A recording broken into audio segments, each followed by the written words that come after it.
Look, I admire your enthusiasm, but we don't open for at least another 3 months. You try anything, and Rudy will blow your head off.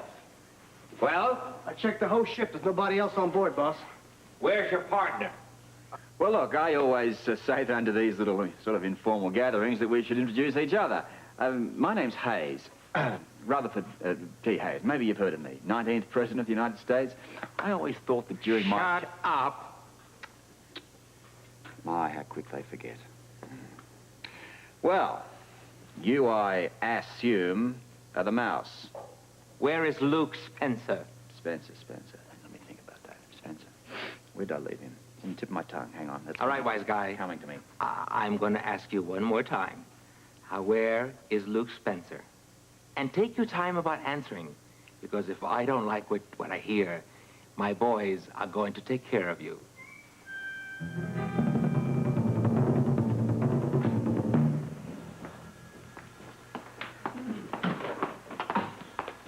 Oh, here are the new admissions, Jessie. Oh, thanks very much, Heather. You didn't have to rush up with him, you know. No, there's no trouble. I was on my way upstairs to start my session with Dr. Katz anyway. I see. How's the new job? I really love it here. You know, I had no idea working at the hospital was going to offer so many new opportunities. Well, good. Oh, Anne, what in the world did you do to your hair? I changed it. You certainly did. I want to talk to you. My, aren't we friendly this morning? Yeah, well, you're concerned. No, I'm not real friendly. You got a lot of explaining to do, you know. Ask away. Yeah, well, not right now. I have a patient waiting, but when I come back, I don't want you to clam up like you did last night, understand? Oh, Dr. Drake, when you get forceful, I get all goosebumps. I'll see you later. Hi, Jerry.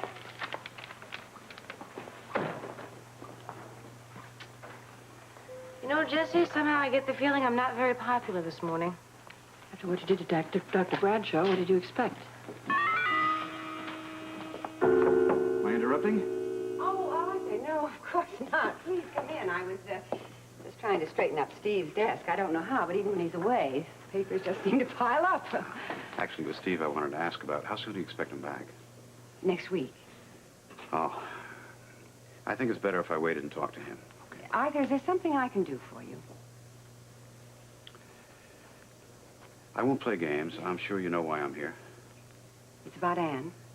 Yes, it's about Anne. I'm also aware that she's your niece. Yes, she is. Even so, I am demanding that official action be taken against her.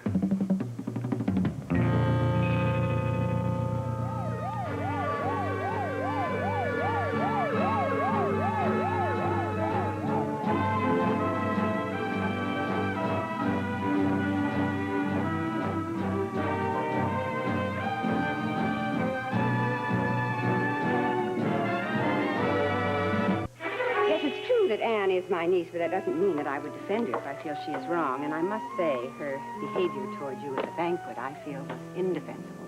I appreciate you saying that. Arthur, you said that you were going to take official action against Anne. May I ask what you have in mind? Well, I intend to follow established procedure. As the doctor accredited to this hospital, I've been publicly slandered by a nurse.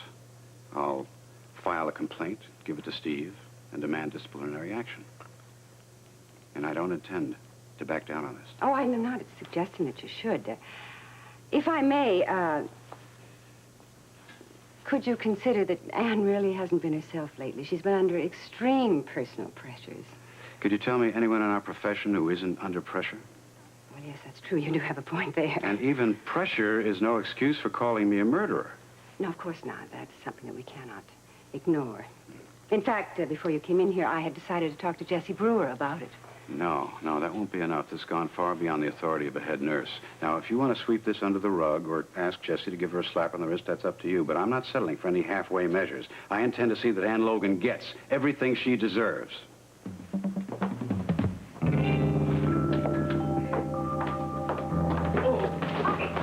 me help you. Oh, thank you, young lady. Are you all right? No problem. Just gonna take time learning to walk with these things.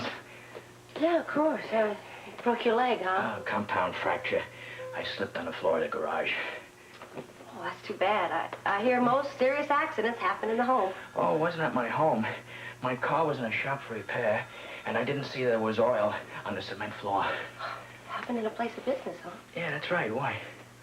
Oh, no reason in particular. Where are you going?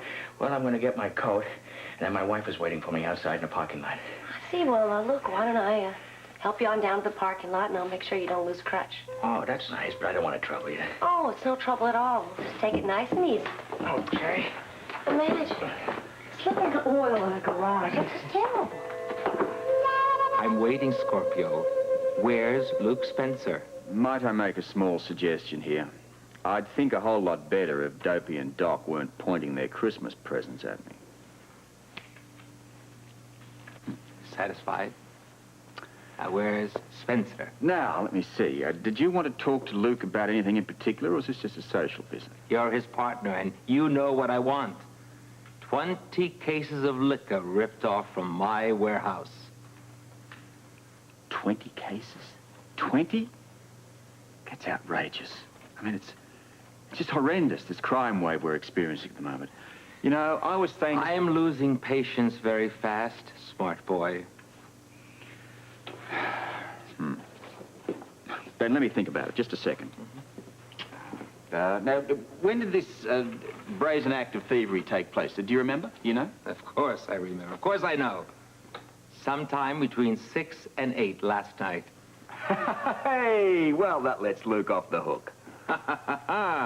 Okay, why? Well, you see, at 4:30, he and his wife took off on a plane from Port Charles. By 6 o'clock, they were in Manhattan. Okay. So where were you? Me? Ooh, heavens, this is going to take a bit of thought. Me. Let's think now. Now, Monday night, that's my origami class. Tuesday. Bowling! Hey, and I was hot, too. I was really on a roll. Six strikes, four spares. Now, we had the final frame. Okay, that's enough. I think that booze is here on this tub. Now, first, we're going to find it, and then we're going to take care of you. Okay, start searching. And I mean the whole ship. Now, move. Where do you think you're going? Well, I thought Spunky and Tadpole might need some help. No. You're not going anywhere. Indeed, you and I are going to have a long, long talk. Now, and no port and cigars. Now. Well, why not? I mean, what sort of a host would I be? Well, I mean, you've come in here with an open heart, wanting to share your problems. I mean, what sort of a host am I if I don't sit down here and talk to you? Have a seat. Tell You better understand something, funny man. When my boys find that booze, that's when your troubles begin. Freeze! Oh, dear. Mouse, what a shame. Lila, we're so sorry. You too, Stella. You caught us in the middle of a prank we're about to play on a friend. Haven't they, Mouse? What? Listen, put the water pistol away. For heaven's sake, don't sit on it. You know how annoying that can be. Oh, yeah. The water pistol. Yeah. Well, I must say, Robert, you do play the most peculiar games. For a while there, I thought you'd taken leave of your senses. So did I. My goodness, I'm still shaking. Again, look, we do apologize here. I'm sorry. You obviously haven't met. Stella, Lila, this is the Mouse. That's a very odd name. Oh, Stella, that doesn't sound very polite, dear. I'm delighted to meet you, Mr. Morris. And pay no attention to Stella. My husband and I met some lovely people named Morris on a cruise lately. He was in fruit and vegetables, I believe. Wholesale, of course. Wait a minute. The guards at the warehouse said you used a couple of hookers to get their attention. These are the broads, right? Sir, are you suggesting that Mrs. Quartermain and I are ladies of the evening? Listen, Mr. Morris has this incredible sense of humor. Listen, pay no mind to him, doesn't he, eh? He cracks me up These all are the the time. hookers, Scorpio. Now, don't con me. Stella, dear, is hooker what I think it is? Definitely, and I think we better leave at once. Leave? Oh, my dear, I haven't been so flattered in 40 years. But I do apologize for bursting in on you like this, Robert. But the fact is, I've been trying to get in contact with you. I know, love, and I've been trying to return your calls, but I just got so busy, you know. I know, aren't we all busy these days? Indeed. Are you in fruit and vegetables, too, Mr. Morris? Look, well, I don't want to have to rush you like this, but you have caught me. Now, wait a minute. Very delicate. I didn't say that anyone could leave. Look, and, Oh, but we must leave, Mr. Morris. If you and Mr. Scorpio are having a business meeting, we won't keep you. But it's been so nice meeting you. You will call me, won't you, Robert? Of course, sweetheart. Look, I'll endeavor to get those... Hooker, I can't wait to try, get home and see Edward's face. Yes, give him a hot toddy for me. Okay. Give. What kind of act are those two dames doing? You mean you don't recognize the Jersey Lilies? Hey, listen, they pull liquor heists from Maine to Miami. We searched the whole boat, boss. There's nothing. We saw a couple old dames outside. You want us to pat them down? Hey, would you? Would you? They'd love it. Go on. Mouse? Forget it. Just a couple of dingbats. Are you sure you guys looked good? Hey, top to bottom. No booze. Well, that's not quite accurate. Actually, I have a rather sterling bottle of brandy over here. Look, what I was thinking was we could all sit back, maybe shake hands, put our feet up, tell a few jokes, have a few drinks, eh? All right, that does it. I don't know what kind of a goofball operation you run here, Scorpio, but you were right about one thing. We're going to discuss this, but not like gentlemen. Yeah. Okay, punk. For the last time, where is my liquor?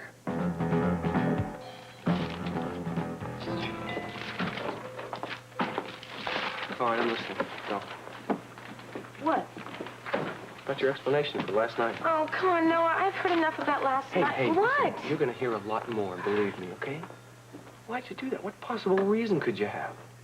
I had plenty of reason, Noah. Just read the file on the Bradshaw case. The one who died needlessly. There's a medication order ready on 7, Anne. I'd like you to take this up. Excuse me. Second floor, Mrs. Brewer. Yes, Audrey. Here she is, right here. I agree fully, yeah. Well, we'll see you in Steve's office. After you take this up, I'd like to see you in Steve's office. Audrey will be waiting for us. About what? I think it's obvious.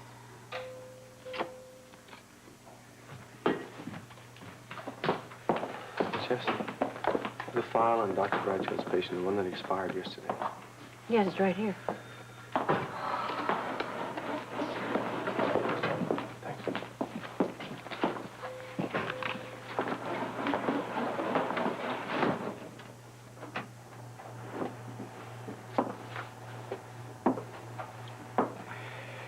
I think it's only fair that I tell you something, Miss Logan.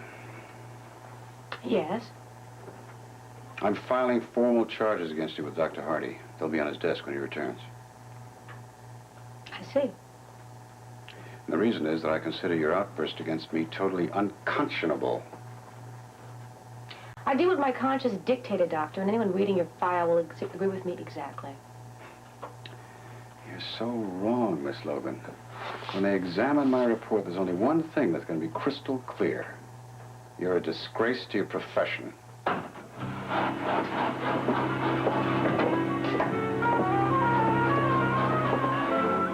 And the judge has delayed sentencing on Mrs. Weber until I can reach some conclusions about her. Right. Yes, we've been meeting quite regularly, and as a matter of fact, she's 10 minutes late for today's session.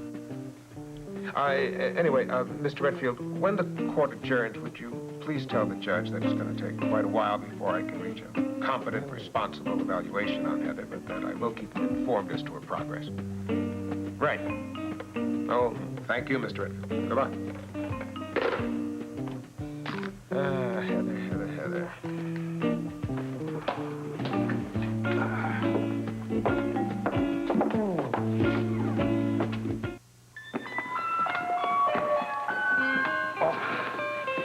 Are you all right, Mr. Lane? Just a little winded. You know, walking around on these things is tougher than I thought. Well, we'll take a break here before we head on down to the parking lot. Oh, 4 months hobbling around like this is going to be rough. You're going to be on crutches 4 months, huh? That's what the doctors told me. And after that, it's a cane. Well, are you going to be able to work during this time? Are you kidding? I'm a carpenter. There's no way I can climb up and down scaffolding. All because some garage left oil on the floor. Well, I hope you've got a good attorney. Attorney? What for? Well, you're certainly going to sue the garage, I hope. You know, just the other day, a friend of mine was telling me about this new young lawyer. He just got a big settlement for his client in a case very much like yours. Really? Yeah, wait a minute. I'll think of his name. Kelly, that's it. Joe Kelly. He's very good in accident cases like yours. Kelly, it's an easy name to remember. Is he here in Port Charles? Yeah. As a matter of fact, my friend was telling me that you can find him down at Kelly's Diner. He's there all the time, down at the waterfront. Kelly, you say? Yeah. Look, if you decide to hire him, don't say that I recommended him. Oh, why not? Well, I just heard about him through this friend of mine, and Mr. Kelly wouldn't know who I was. And you know how lawyers are about ethics and such. Yeah, you know, I still think I'll have a talk with him. Okay, if I were you, I'd do that. It sounds like a very good idea to me. You won't regret it. And after what you told me about this Mr. Joe Kelly, I feel stronger already. I'm sorry. I forgot all about the time, Dr. Katz. You're 20 minutes late for your session, Heather. I know. I was just trying to help this patient down to the parking lot. His wife's waiting for him. I'll be right back. And while we were waiting for you, I was explaining to Jessie my position. I think you have every right to hear it, too. Your position? Regarding you. I mean, the fact that you and Jeremy live in our house could be considered prejudicial. So let me state that I am here officially as supervisor of student nurses. Jessie is here officially as supervisor of nursing. Is that understood? Yes, it's understood, Audrey. What I don't understand is why you are both being so formal. I should think that would be fairly obvious. You've committed a very serious offense, and we can't treat it lightly. I'm not saying you should treat anything lightly, Jessie. All I'm asking is for you both to understand my side of it. Well, that's why we're here right now talking, before Steve comes back and starts an investigation, which will be very thorough. I mean, you do realize, don't you, that Dr. Bradshaw is accusing you of a serious breach of professional conduct. Okay, maybe I didn't handle it quite the way I should have. Maybe. For heaven's sakes, whatever made you accuse that man of murder? That's the only word for it. At a medical association, at a banquet in his honor, I see no excuse for that. Because I was there and you weren't. I really don't understand that. I am trying to explain, Jessie. The file was there for Dr. Bradshaw to read. And did he read the file? No, he did not. He might have glanced at it, yes. And then he ordered the patient right into surgery. Well, he had every right to make that judgment. He did not read the history, Audrey. It was all there in the file, and it still is. Anyone reading that file would know that woman was not in any condition to be operated on. I gather you read the file. I did indeed, yes. This is why I know I'm right. When he ordered that patient to have surgery, he was not trying to save her life. He was pronouncing her death sentence. Now, just a minute. Don't you say that. No surgeon in this hospital would pronounce a death sentence on any patient. Audrey, this doctor did. Obviously, we are not getting through to you. Do you realize what you are doing? You are putting your judgment as a nurse ahead of a prominent surgeon. Which is very unprofessional. Something that you would learn in your first year of nurses training. A woman has died. Isn't that more important than being professional? Oh, Anne, you are confusing the issue. I am not confusing anything, Audrey. Remember the Hippocratic Oath? Yes, I think I could recite it. I think I could get through it, yes. What about the part that says, I will prescribe regimen for the good of my patients, according to my ability and my judgment, and do no harm to anyone? Dr. Bradshaw violated his oath. He did do harm to his patient. He killed his patient. This conversation is going nowhere. Oh, Anne, I don't understand you. Your behavior toward Dr. Bradshaw is really only part of it. What do you mean? Well, it should be quite obvious, for heaven's sake. Your appearance, your hair, and your makeup, and there's lots more. Like what, Audrey? Like what? Like you're drinking, like you're staying out late and coming in intoxicated. I mean, you have really changed. Okay, I have changed. I have got a lot of personal problems. Does that satisfy you? No, it doesn't, not for 1 minute. We all have personal problems. No, you may not. Look, Anne, I am your supervisor, but at the moment that isn't terribly important. What is important is that we are fellow nurses. We both wear an RN pin. We worked very hard for it. We are very proud of it. Now, for some reason which I do not understand, you have decided you would like to disgrace yourself. And that's fine, fine, fine. Your choice, your prerogative. But when you disgrace yourself as a nurse, you're disgracing all of us. Don't you see what you're doing to your fellow nurses, to Audrey, to me?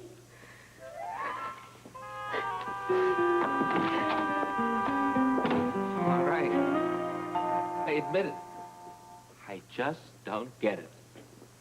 Well, maybe I can help you, Mouse. What is it you don't understand? You? What is it? Are you some kind of weirdo who likes pain? Is that what it is? I can take it or leave it. Oh, I got big news for you. You're going to take it, but good. Did you ever see Rudy and Wilbur do a job on a customer? Huh? I'm sure they're well practiced in their art. Rudy can shatter a kneecap with one tap of a hammer. And Wilbur has a specialty, too. You should see him work on a joker's eyes with his thumbs. Look, you've made your point, Mouse, but I can't tell you about something I don't know anything about. That's it? That's all you're going to say? That you don't know? Sorry. You will be, believe me. Wilbur, show this jerk what kind of work you can do. You touch him and all three of you are dead.